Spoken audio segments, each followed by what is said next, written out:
Quand Léena a été transférée au lycée Blackstone, elle pensait que ce serait comme toutes les autres écoles. Des couloirs ennuyeux, des néons qui bourdonnent, des élèves scotchés à leur téléphone. Mais dès le premier jour, quelque chose lui parut étrange. Elle s'en rendit compte en regardant le plan de l'école. Une salle 309 était indiquée entre les salles 308 et 310. Mais quand elle parcourut ce couloir, il n'y avait aucune porte. Juste un long mur, sans rien. Elle posa la question à quelques professeurs, l'air de rien, mais tous lui répondirent rapidement. Oh ça, juste une erreur d'impression. Ce n'est pas important. Concentre-toi sur tes cours. Mais leur ton était trop rapide, trop mécanique. Quelque chose sonnait faux.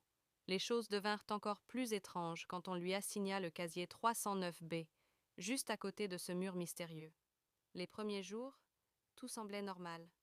Puis un après-midi, elle ouvrit son casier et trouva un objet qui ne lui appartenait pas. Une copie d'examen froissée, tachée d'encre séchée, ou de sang peut-être. Elle était datée de 2004. Chaque réponse était corrigée en rouge. Et en haut de la feuille, un nom écrit en cursive, soigné. Ania Malik. Léena posa des questions. Personne ne connaissait ce nom. Même les professeurs paraissaient troublés. Son professeur d'histoire pâlit et lui dit à voix basse: Ce nom, cette fille a disparu, juste devant la salle 309. Mais cette salle n'a jamais vraiment existé. Cette nuit-là, Léna fit un cauchemar. Elle vit une fille aux longs cheveux noirs, piégée dans une pièce sombre, les doigts en sang à force de griffer les murs. Elle criait encore et encore: Laissez-moi sortir. Léna se réveilla en sursaut. Mais elle le savait au fond d'elle, ce rêve était réel. Le lendemain soir, elle convainquit sa meilleure amie Zoya de l'accompagner. Elles attendirent que l'école soit vide, munies d'une lampe torche et d'un marteau, et se postèrent devant le mur, où la salle 309 aurait dû être. Juste au moment où Zoya leva le marteau, le mur émit un bruit. 3 coups, puis le silence, puis 3 coups de nouveau. Elles brisèrent les briques, le cœur battant.